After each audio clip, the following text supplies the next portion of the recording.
তোমার ফেসবুক আর ইউটিউবের নর্তকী বড় করে নাই, তোমার এক পবিত্র মা বড় করছে।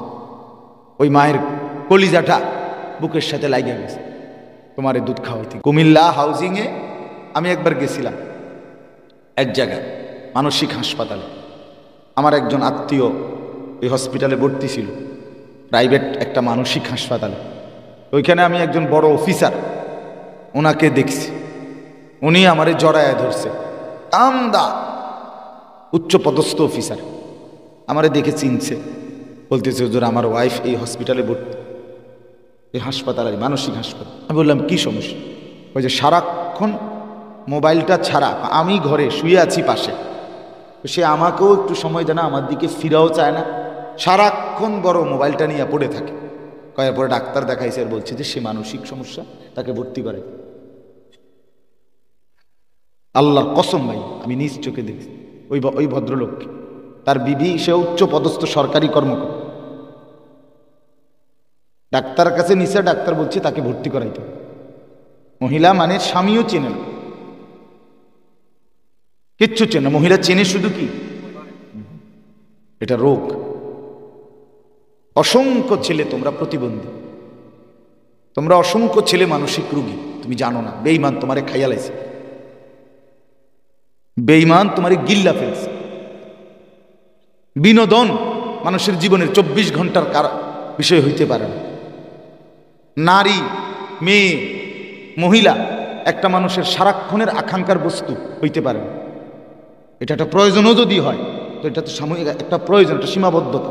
এটা কি সারাক্ষণ বেডি সাউন্ডের নেশা? এ তো সাংঘাতিক রোগ, এ তো সুস্থ না ভাইয়া, এ স্বাভাবিক না দুস্থ। আখেরাত তো নাই, তোমার দুনিয়াও নাই, তোমার এ দিয়ে কিচ্ছু হবে না। আগামীর পৃথিবীর কোনো উপকার তোমার দিয়ে হবে না। তোমার নিজের হায়াত পস্তাইতে হবে। এই অসভ্যতা, এই খামখেয়ালি গাফলতির মাসুল দিতে হবে। ছেলেরা আমি অনুরোধ করছি, বা আমি দিবা নিশি আলহামদুলিল্লাহ আল্লাহর দয়ায় এই নওজোয়ান নিয়ে ফিকির করি, পড়ি, আমার বইপত্র সবচেয়ে বেশি যাই পড়ি, সারাক্ষণ খেয়াল করি, নজর রাখি ফুলাইন করে কি, হাঁটে কেমনে, কথা কয় কেমনে, হাসে কেমনে, এটার লোক এটা কি ফিন্দু বানাইছিনি, আমার এটা একটা বিশ্লেষণ। আমি সারাক্ষণ এটা নিয়ে ভাবি। তোমরা দেখো ভাইয়া, তোমরা মুসলমানের বাচ্চা, তোমরা একটা নজর তাকায় দেখো তোমাদের মাথায় টুপি কয়জন? বলো দোস্ত, ইনসাফের সাথে বলো। এটা তো একটা মাহফিল, তুমি জানো এটা তো গানের কনসার্ট না, এটা রাজনৈতিক জনসভা না, এটা নৌকা মার্কা ইগল মার্কা না, এটা কেটলি মার্কা ফুলকপি মার্কা না, এটা তো আল্লাহর কোরআনের মজলিস ছিল। এতটুকু তো তোমার বিবেকে আসলো না যে আমার মাথায় একটা টুপি থাকা দরকার? আপনারা দেখেন চাচা, দেখেন ছেলেদের মাথায়, এখানে হাতে টুপিওয়ালা কয়জন গুনা যাবে না? খালি এক গুনা যাবে একদম, সর্বোচ্চ 30-40 জন হলো টুপিওয়ালা। তাইলে ভাইয়া বলো মানসিকতা কোথায় পৌঁছেছে? আমাদের অনুভূতি কোথায়? কোন দিন বুঝবা তুমি? কখন বুঝবা তুমি মুসলমান? আমার ভাই বলো, কোন দিন মনে পড়বে তুমি মুসলমান? কোন দিন ভাইয়া? গতকালকেও এক ওয়াক্ত নামাজ পড়লা না, আজকেও পড়লাম, তাহলে কোন দিন মনে পড়বে তুমি মুসলমানের সন্তান, তোমার মা মুসলমান, বাবা মুসলমান, তুমি মুসলমান মায়ের পবিত্র দুধ খাইয়া বড় হয়েছে।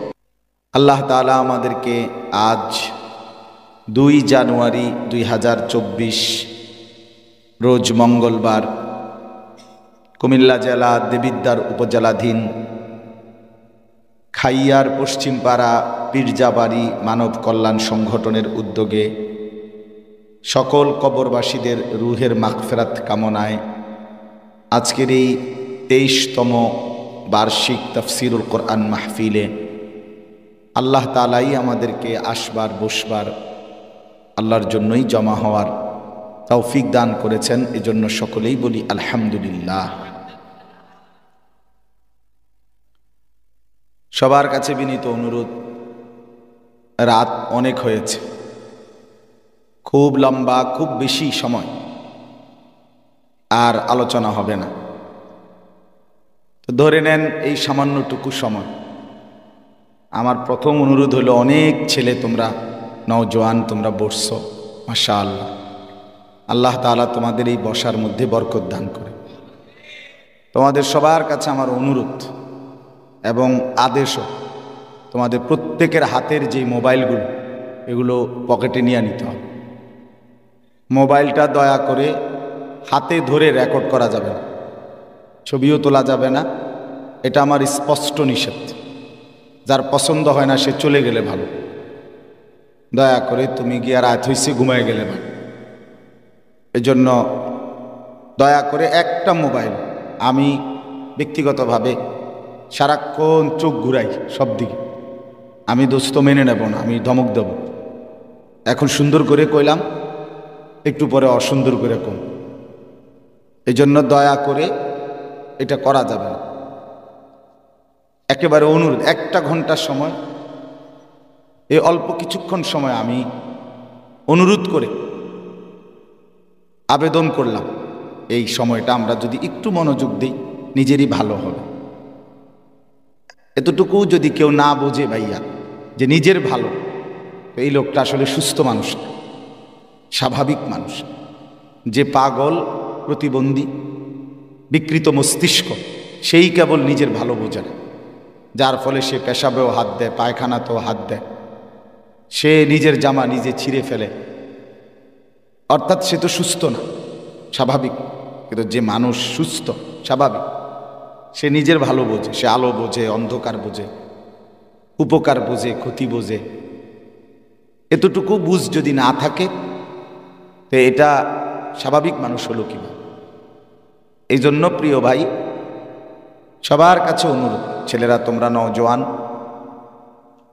সবাই আলাদা আলাদা আন্তরিকতা নিয়ে আল্লাহর কথা শোনার চেষ্টা করলে ভালো হবে। ডানে বামে তুমি কাউরে ধাক্কা দিও না, ঠেলা দিও না, দুষ্টমি করো। তুমি ডানে বামে তাকাইও না, মনে করো তোমার সাথের জন শুনে না, অসুবিধা নেই, তুমিই শোনো ভাই, তোমার ভালো করবে আল্লাহ।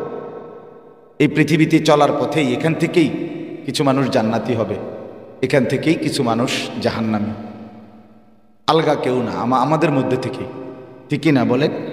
হিসাব আমাদেরই হবে, আমরা কেউ হিসাব দিতে পারবো, কেউ পারবো না।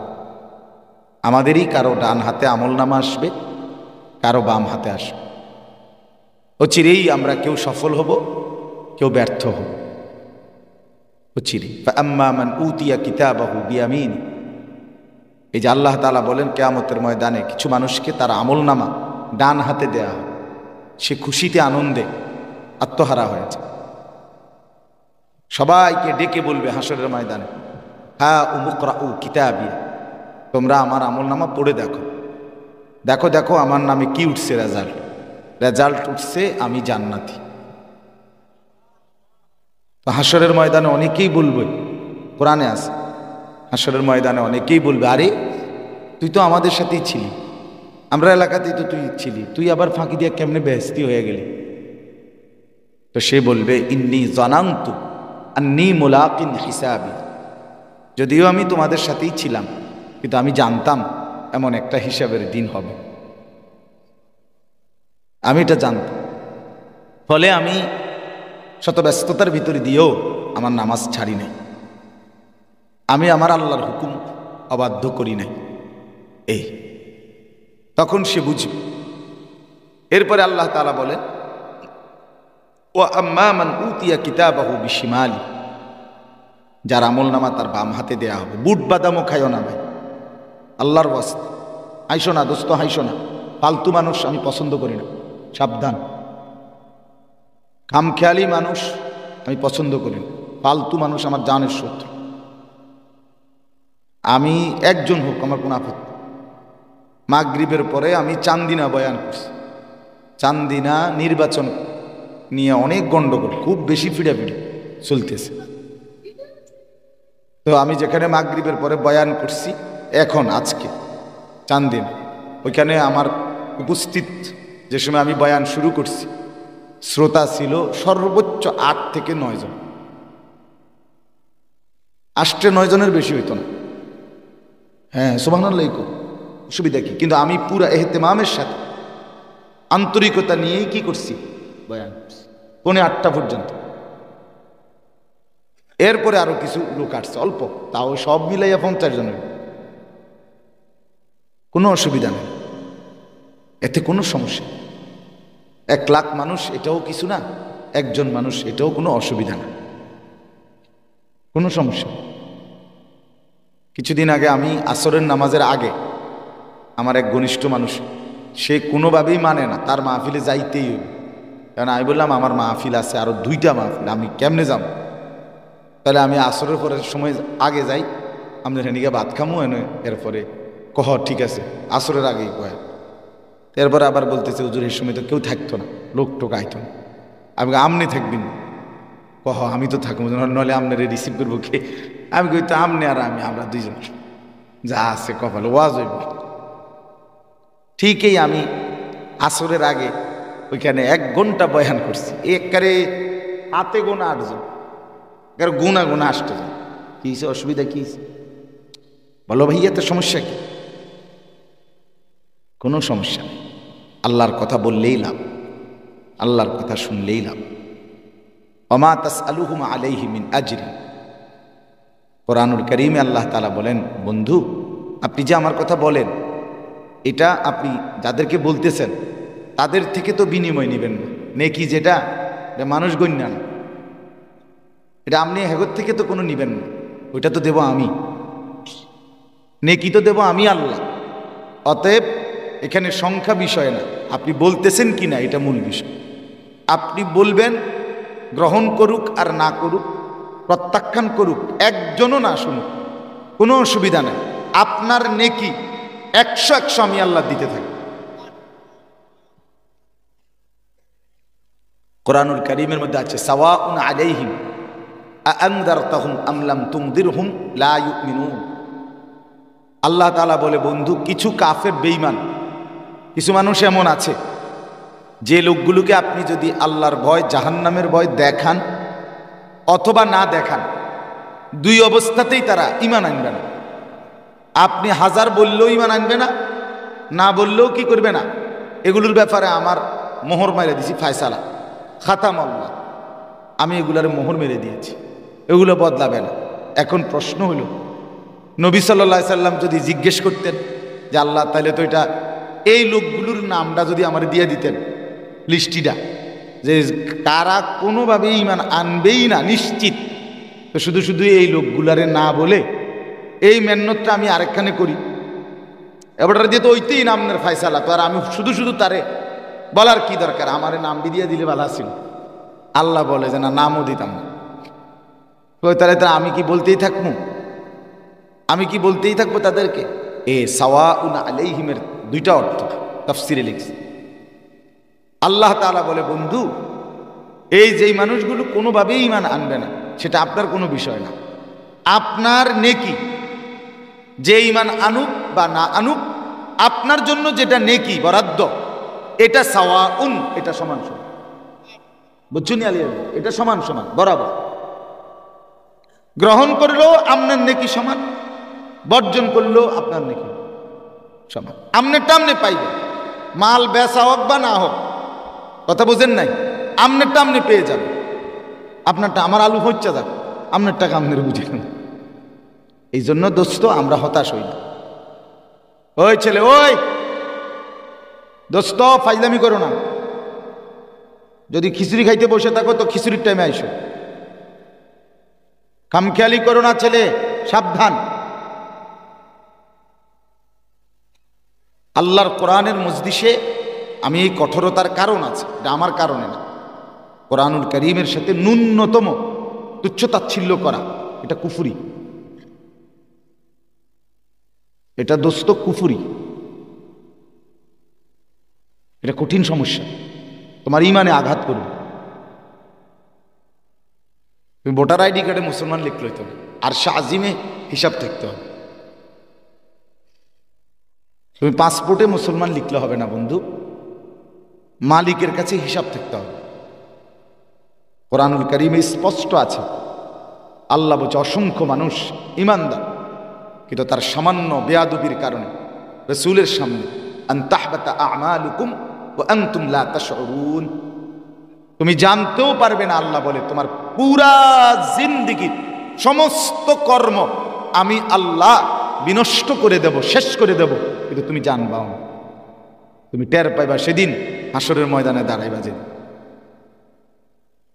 সেদিন তুমি দেখবা তোমার কিচ্ছু নেই। শুক্রবারে জুমার নামাজ পড়ছো, তোমার ইমানে ছিল না, জুমা দিয়ে কি লাভ? কথা বোঝেন নাই? জানাজা পড়ছিলে তুমি, জানাজা পড়লে কি তোমার তো ইমানই ছিল না। ঈদের নামাজ পড়ছো তুমি, ও কি লাভ? তুমি তো তোমার তো ইমানই ছিল। মসজিদে তুমি টাকা দান করছো, কি লাভ? তোমার তো ইমানই ছিল। ইমানবিহীন কোনো নেক আমল এক পয়সারও কোনো মূল্য রাখে না। সাংঘাতিক ব্যাপার। আজকে আমাদের ছেলেরা সারাক্ষণ হাসি, রসিকতা, তামাশা এটাকেই জিন্দিগি মনে করে। না বন্ধু, সুস্থ মানুষ সারাক্ষণ হাসে না, পাগল সারাক্ষণ হাসে। স্বাভাবিক মানুষের মধ্যে গাম্ভীর্যতা থাকে, গাম্ভীর্যতা স্বাভাবিক মানুষের সিফাত। প্রয়োজনে হাসে, প্রয়োজনে কাঁদে। সুস্থ স্বাভাবিক মানুষ সারাক্ষণ তামাশা করেন। মানুষের জিন্দিগিকে আল্লাহ বানাইছে কর্মমুখর। মানুষ সারাক্ষণ কাজের ফিকির করে, কোনো না কোনো কর্মের ফিকির করে। এর স্বাভাবিক মানুষ বলে, সুস্থ মানুষ বলে। যার মাথায় কোনো ভালো কাজের, কল্যাণকর কাজের ফিকির নাই, সে স্বাভাবিক না, স্বাভাবিক না। একজন মানুষ, একজন ছেলে সারাক্ষণ মোবাইল টিপতে পারে না, তুমি অসুস্থ, তুমি ডাক্তার দেখাও। নিশ্চিত তুমি মানসিক ডাক্তার দেখাও, সে বলবে হ্যাঁ আপনি রোগী। যে সারাক্ষণ মোবাইলে নারীর ছবি, নাচ, গান দেখে, আল্লাহর কসম তুমি খবর নাও, তুমি ডাক্তার দেখাও, তুমি জিজ্ঞেস করে দেখো, তুমি অসুস্থ, তুমি মানসিক রোগী। এটা একটা সমস্যা, এটা একটা রোগ।